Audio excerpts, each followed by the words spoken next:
Hi, this is Christy from Back to the Bar. You've probably heard about GLP-1 weight loss medications and the side effects that can come with jumping in too fast. That's why I Love Noom makes getting started easy. Their microdose GLP-1 program begins with a smaller dose and gradually scales up based on how your body reacts. The Noom GLP-1 microdose program starts at $99 and is delivered to your door in 7 days. Start your microdose GLP-1 journey today at Noom.com. That's Noom.com. Noom, micro changes, big results. Average weight loss 8 pounds in first month. Meds and personalization based on clinical need and not available to all individuals. Medications are not reviewed by FDA for safety, efficacy, or quality. Pricing based on first month only. This holiday, Verizon is giving you incredible gifts and savings you'll enjoy all year. When you switch, you'll get 4 new iPhone 17 Pros. No trade-in needed. That's right. Get 4 lines for just $25 a line and the amazing iPhone 17 Pro for everyone. Save big this holiday. Visit Verizon today. $20 monthly promo credits applied to account over 35 months with a new line on unlimited welcome. In times of congestion, unlimited 5G and 4G LTE may be temporarily slower than other traffic. Domestic data roaming at 2G speeds. Additional terms apply for phone offer. See Verizon.com for details. Driving in a Honda Wonderland. It's that time of year again. Happy Honda Days, where you can drive in a Honda Wonderland of your own with a great offer on a fun-to-drive new Accord, Civic, CR-V, or HR-V. For a limited time, well-qualified buyers can get a 3.99% APR on a 2025 Accord or a 2026 CR-V, a 4.99% APR on a 2026 Civic, or a 3.49% APR on a 2026 HR-V.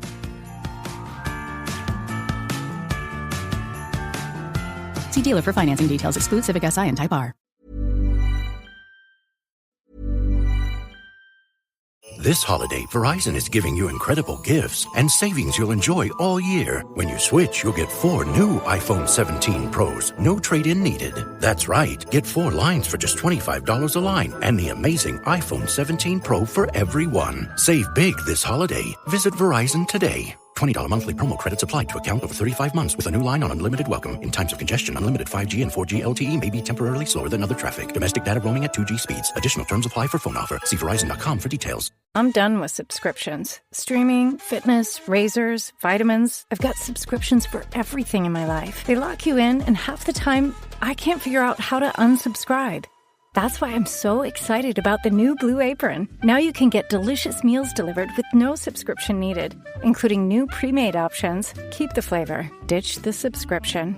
Get 20% off your first 2 orders with code APRON20. Terms and conditions apply. Visit blueapron.com/terms for more.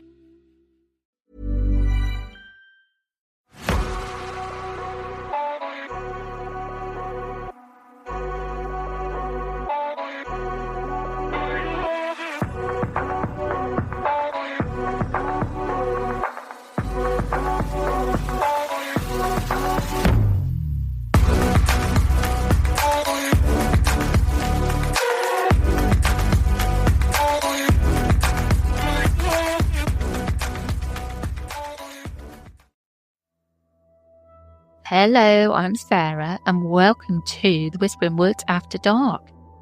I have one story today. It's a really, really interesting one that I came across, and I hope you enjoy it.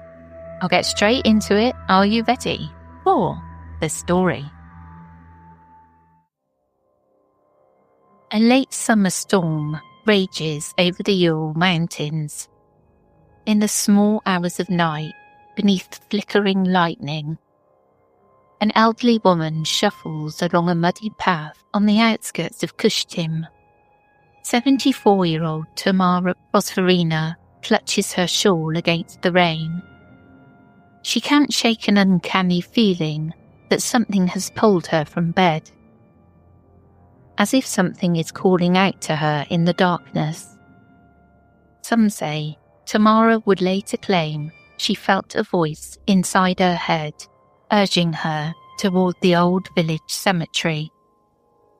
Others recall that she followed the sound of a faint, pitiful cry, echoing from the woods near a water well. Drawn by either intuition or telepathic command, Tamara presses on through the downpour.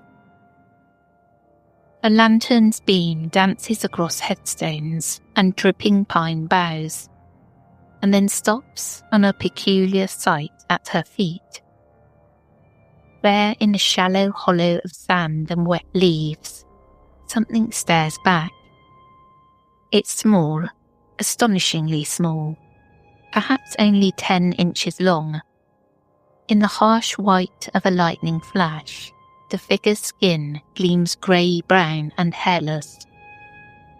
A bulbous head with odd ridges and oversized eyes tilts upward, mouth opening and closing weakly. Tamara gasps. It looks like a baby, but not like any child she's ever seen.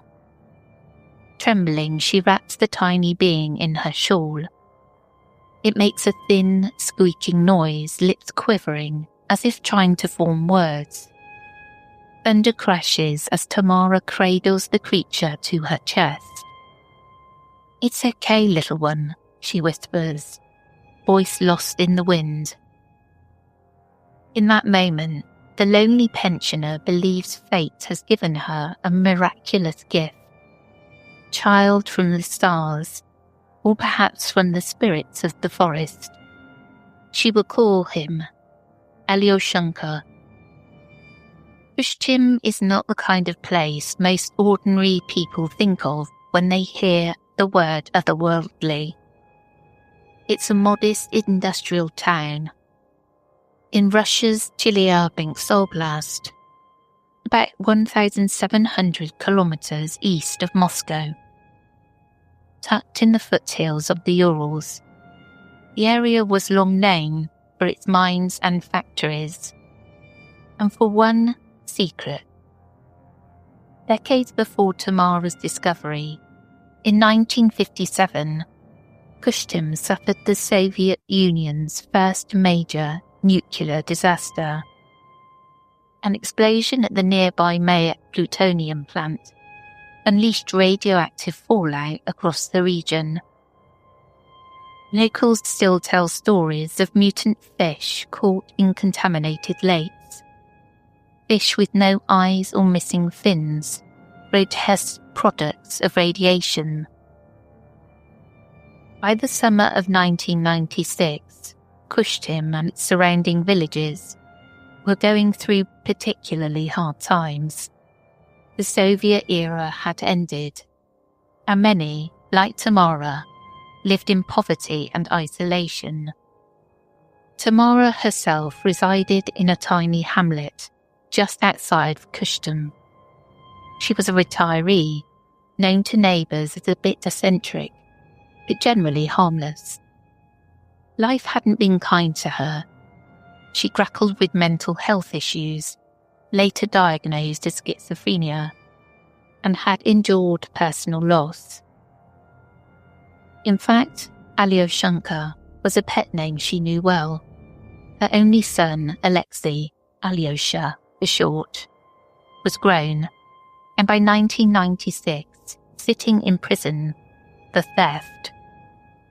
Perhaps it's no surprise that when Tamara claimed she found a baby in the woods, the townsfolk assumed her loneliness had simply gotten the better of her. They imagined the poor woman had invented an infant, maybe a doll she spoke to fill the void of her son's absence. On that stormy night, Tamara became convinced that something very real had entered her life. Clutching the swaddled bundle she retrieved from the forest, she hurried back to her dimly lit cottage. Outside, rain battered the tin roof. Inside, the silence fell as Tamara peeled back the wet blanket. Two glossy eyes in a gaunt triangular face blinked slowly up at her. The creature was alive, but only just. Tamara's heart swelled with compassion and wonder. In her mind, there was no question what to do. She would care for this fragile being as if it were her own child. Over the following days, gossip spread around the hamlet that Tamara had a new house guest. Neighbours saw the old woman wandering the lanes with a bundle clutched to her chest. Cooing and talking softly to it, as if it were a real baby. She proudly called her charge Alyoshenka, a term of endearment meaning little Alexei, and insisted he was her son reborn. The locals chuckled and shook their heads. Some peeked curiously from behind curtains as Tamara shuffled by, whispering to the blanketed form. "She's gone crazy," they muttered. Poor Tamara is talking to a toy doll, thinking it's her boy. Few dared approach her directly. After all, she'd been acting strangely even before this. Now it seemed her delusions had simply taken a new, bizarre turn. Yet a handful of people did claim to glimpse Tamara's baby, and what they saw left them pale and wide-eyed. Tamara's closest friend, a woman also named Tamara, later described Alyoshenka as a tiny humanoid, about 20 to 25 centimeters tall, roughly the length of a newborn, but far more unnatural in appearance. His skin was hairless and brownish grey, almost mummified looking, even in life, with irregular dark patches. The head was disproportionately large and oddly shaped. One witness likened it to the shape of an onion or a bulb, with strange ridges running across it and meeting at the top, like the unopened petals of a flower bud. And those eyes, big, protruding eyes, as Tamara recalled, dominated the face, unblinking and shiny black. Alyoshenka's mouth was a small, round O, bright red inside, which made faint movements as if it were trying to suckle or speak. But the sound that emerged was just a soft, whimpering squeak, like a kitten or a weird mechanical toy. Tamara's daughter-in-law also had several encounters with the strange little being. She remembered watching in fascination as the old woman attempted to feed her adopted child. According to her, Tamara fed Alyoshenka with whatever soft food she had on hand, cottage cheese and condensed milk, gently spooning the mixture into the creature's tiny mouth. On one occasion, they offered the little one a sweet, and he reportedly licked it with evident curiosity. He looked sad, so sad, the daughter-in-law later recalled, describing how the creature's wide eyes seemed to gaze at them with an almost human sorrow.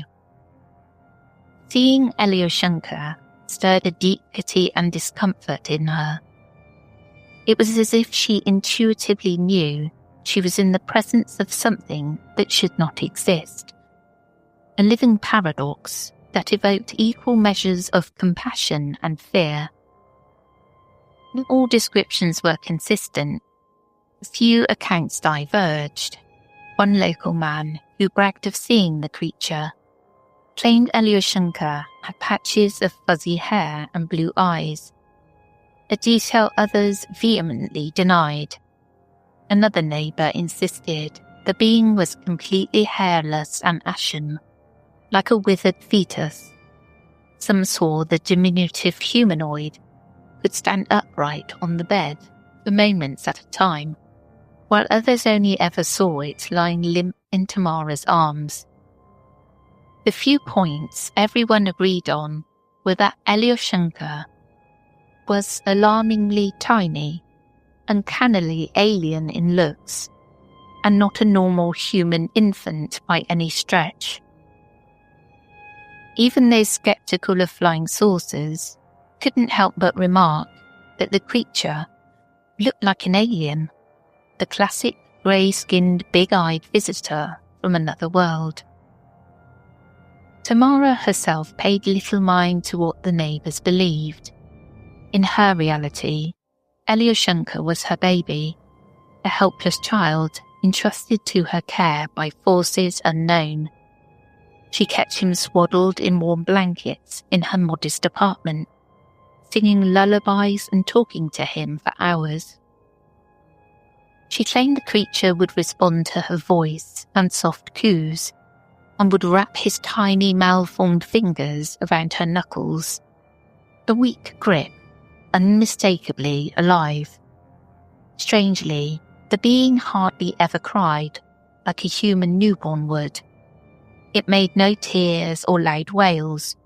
Only these faint squeaks and the occasional bubbling hiccup broke its silence. It was as if Alyoshenka knew to stay quiet, as if he were some timid woodland creature adapting to life in a human home. Tamara didn't even change diapers. There was no evidence the being produced waste like a normal baby. These peculiarities didn't discourage her. If anything, they convinced Tamara that Alyoshenka was special. Inevitably, the fragile equilibrium in Tamara's apartment could not last. Concerned neighbours, who had long thought she was mentally unstable, became alarmed by her new behaviour. She was knocking on doors at odd hours, frantically asking if anyone had medicine for her sick baby. The sight of the dishevelled grandmother pleading for infant remedies for an imaginary child was the final straw. Fearing for Tamara's health, and suspecting she might harm herself or others, the villagers contacted the authorities to intervene. One day an ambulance arrived at Tamara's home. The local doctor and a medic stepped in to find the old woman agitated and clutching a blanketed bundle to her chest. She protested fiercely as they gently tried to take her by the arms. "I can't leave him," Tamara cried. "He'll die without me." She pointed desperately at the wrap of blankets on the bed, insisting there was a living child there that needed her care. The medical personnel exchanged glances. To them, this was the pitiable delusions of a very sick mind. The paramedic later shrugged and admitted he simply did not believe the wild story of a mysterious creature baby. How could he? In his eyes, Tamara was an acute schizophrenic, nothing more. Ignoring her pleas, the responders escorted Tamara out of her home and into the ambulance. The door closed, muffling her sobs and shouts. As the vehicle drove off, Tamara pressed her face to the window, tearfully watching the doorway of her house recede. Inside, hidden in that cluttered apartment, Alyoshenka remained alone. The one person who had fed him, who had kept him alive, was gone, and nobody else in the village dared to go near the creature that most still refused to believe was real. Days passed. Tamara was confined to a psychiatric hospital for evaluation and treatment. Deprived of her constant care, Alyoshenka's already tenuous hold on life grew weaker. The tiny being lay swaddled and unattended in the apartment, growing dehydrated and hungry. Tamara's worst fear had come to pass. Without someone to feed him condensed milk or keep him warm, her adopted child could not survive. Sometime during those lonely days, the Kushtun dwarf, as some were already calling it, took its final breath and died from starvation. When Tamara's friend, Tamara, returned to the village, she later cursed herself for being away during the crisis. It was too late. Steeling herself, she entered the home to check on Alyoshenka, only to find a heartbreaking scene. The small creature's lifeless body, limp and cold, where it had been left. The sight was ghastly.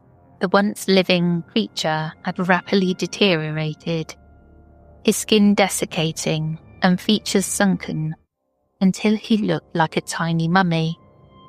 Overcome with emotion, she and another family friend took it upon themselves to tend to the remains. Unsure what else to do, they cleansed the strange corpse with alcohol and carefully dried it, effectively mummifying it to stave off decay. Perhaps they thought Tamara might return and still want a chance to bury her child. Or maybe they simply felt this was the dignified thing to do for a being so out of the ordinary. For a time, the preserved body of Alyoshenka remained hidden in Tamara's house. She was still hospitalized and inconsolable. She raved to the nurses that her baby needed her, that he was alone and hungry. No one believed her. They assumed Alyoshenka was a hallucination, a figment of her illness. Within the community, rumours churned about what truly happened. Some neighbours quietly admitted they had seen something odd in Tamara's arms and began spinning tales. Had it been an alien after all, a mutant baby born of the nuclear-scarred land?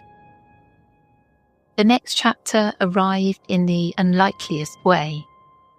One of the men who had helped dry and wrap the body was by all accounts a ne'er-do-well with a criminal bent. Not long after Alyoshenka's death, this acquaintance got into trouble. He was arrested for stealing electrical cable, a petty crime common in those difficult years. Hoping for leniency, or perhaps simply out of desperation, the thief blurted out an astonishing confession to the police. He knew the location of a mummified alien. The officers, naturally, were sceptical, but curiosity got the better of them, and they followed the man to Tamara's now abandoned apartment. There he produced the small wrapped corpse of Alyoshenka. The strangest evidence anyone in Kushtim law enforcement had ever seen. Enter Officer Vladimir Bendlin, a detective with the local militia police.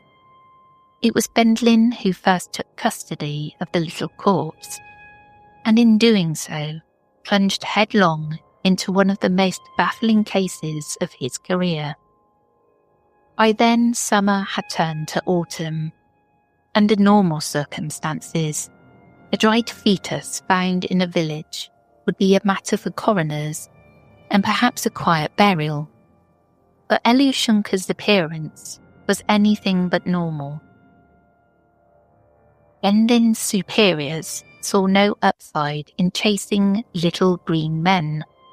They considered the whole affair nonsense and reportedly ordered Bendlin to give up this nonsense. But Bendlin was not so easily deterred. Possessing a keen sense of curiosity, he couldn't shake the feeling that there was more to this story. Komsomolskaya Pravda, a prominent newspaper, would later dub him the Fox Mulder from the Urals for his refusal to let the alien angle die. With official interest minimal, Bendlin effectively became the self-appointed investigator of the Alyoshenka mystery. He took the mummified remains home for safekeeping, storing the tiny corpse in his refrigerator to prevent it from decomposing further. Bendlin reached out to anyone who might shed light on what Alyoshenka was. Local experts were consulted. A pathologist who examined the body came back with a startling opinion. In his view, this was not a human being at all. The odd proportions of the skull, the number of bones and their shape, it simply didn't match any known human deformity, he claimed. On the other hand, a gynecologist from a nearby town inspected the remains and asserted with equal confidence that it was a human, likely a prematurely born infant with severe birth defects. Benlin found himself in the middle of a scientific tug-of-war, with one expert essentially suggesting extraterrestrial origins, while another saw only a tragic, deformed baby. During this period, word of Alyoshenka spread beyond the Urals. It wasn't long before journalists descended on Kushtum. At least 2 Japanese media companies arrived to document the phenomenon. They filmed interviews with the locals who were happy to embellish their accounts for a bit of fame and a bit of cash, reports say. Reports say villagers took payments from reporters eager for sensational quotes. Video footage of Alyoshenka's mummified body was captured, providing the world with its first glimpses of this bizarre little corpse. The dried figure on camera indeed looked like something out of a science fiction film. A tiny, wizened humanoid with a misshapen head and empty eye sockets, scarcely larger than a human fetus, but alien in form.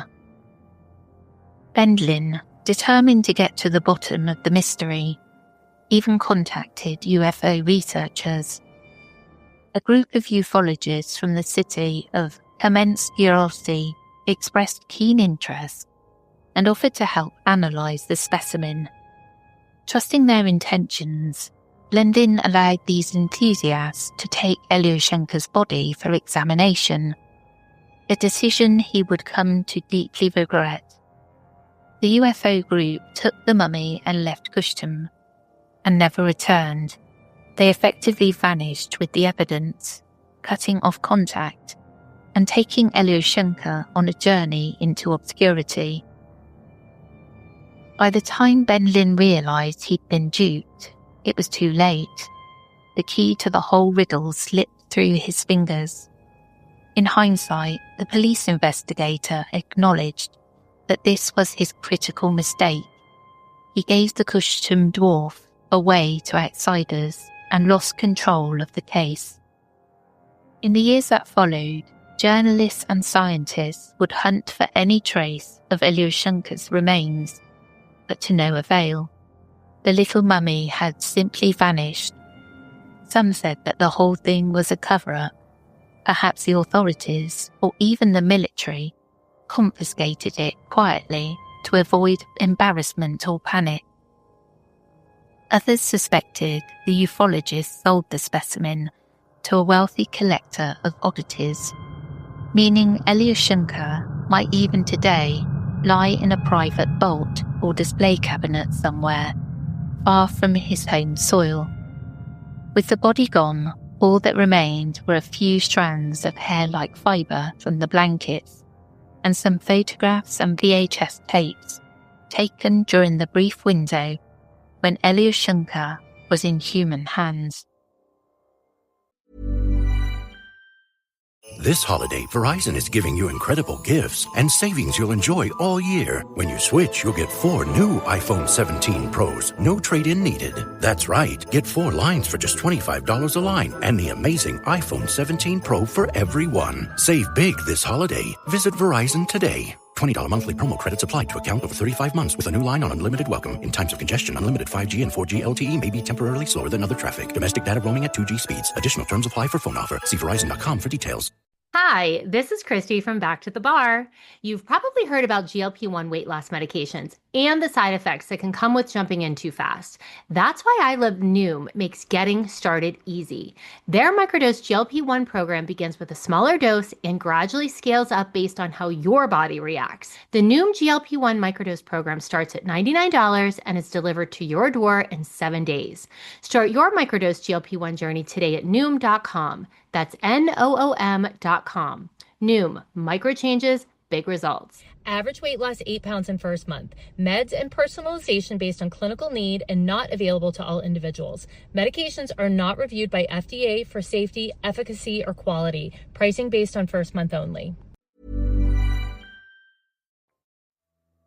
I'd love to know what you think. Have a look, if you haven't, at the images of Alyoshenka. I mean, I don't know. I'm at a loss. I really am. I really, really am. It's just a shame that it went missing. Could have been a baby, could have been covered up, could have been an alien.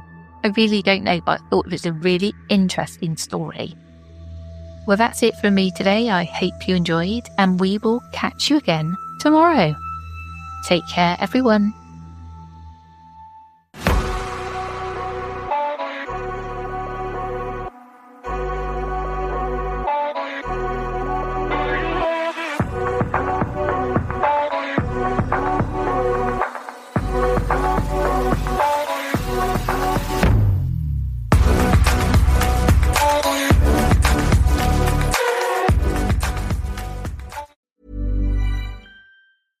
This holiday, Verizon is giving you incredible gifts and savings you'll enjoy all year. When you switch, you'll get 4 new iPhone 17 Pros, no trade-in needed. That's right, get 4 lines for just $25 a line and the amazing iPhone 17 Pro for everyone. Save big this holiday. Visit Verizon today. $20 monthly promo credits applied to account over 35 months with a new line on unlimited welcome. In times of congestion, unlimited 5G and 4G LTE may be temporarily slower than other traffic. Domestic data roaming at 2G speeds. Additional terms apply for phone offer. See Verizon.com for details.